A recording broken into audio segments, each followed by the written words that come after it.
Good morning, Bhargav. Today is Friday, May 12th, and here's the heads up briefing for today. In Australasia and the Pacific Islands, we covered 3 issues. In North Asia, 5 issues. In Southeast Asia, 18 issues. In South Asia, we covered 9 issues, along with the major developments in the EMEA region. Thank you, Bassel. Please go ahead. In Australasia and the Pacific Islands, in French Polynesia, Anthony Guerros, which is a member of the pro-independence Tavini Huritria party, has been elected as the assembly president. That's interesting. Thank you. In China, authorities issued a level 4 emergency response to flooding in Hainan and Guangdong provinces, as well as Guangxi region yesterday.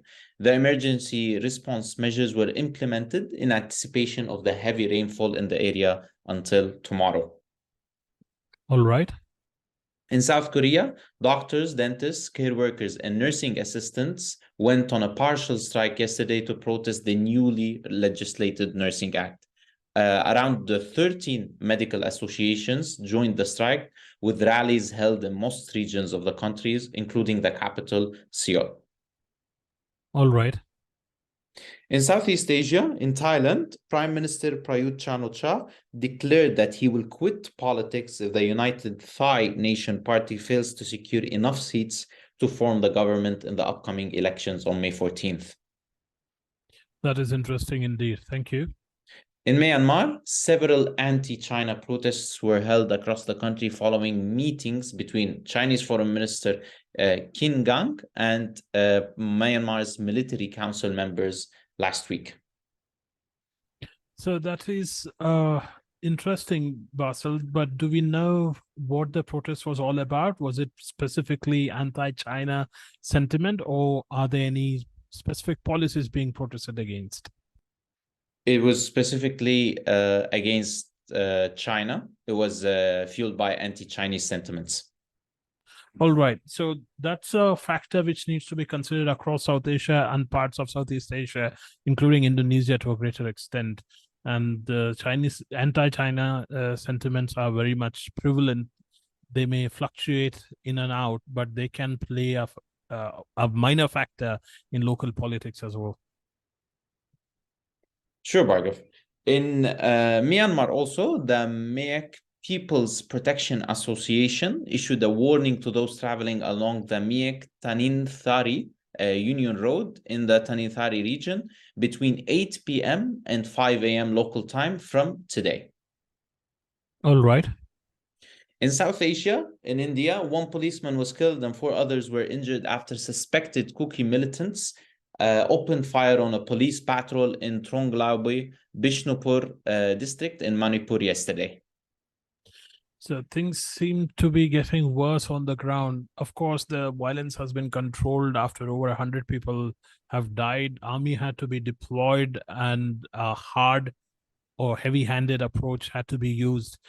However, this underscores the underlying tribal and communal issues in northeastern states and why the central government will be hesitant to withdraw the Special Powers Act for the armed forces in the immediate future, especially in states like Manipur, where the recurrent violence is very much there. In Pakistan, also in South Asia, at least 350 people were arrested by the police in Karachi, Sindh province yesterday, following a call for protest by the Pakistan Tehreek-e-Insaf party. The protests were called to oppose the government's decision to arrest the party's chief, Imran Khan. It's also important to note that Imran Khan was ordered to be released by the Supreme Court. Bassel, I must underline here, this is a classic Pakistani political drama which involves mass violence and protests on the ground.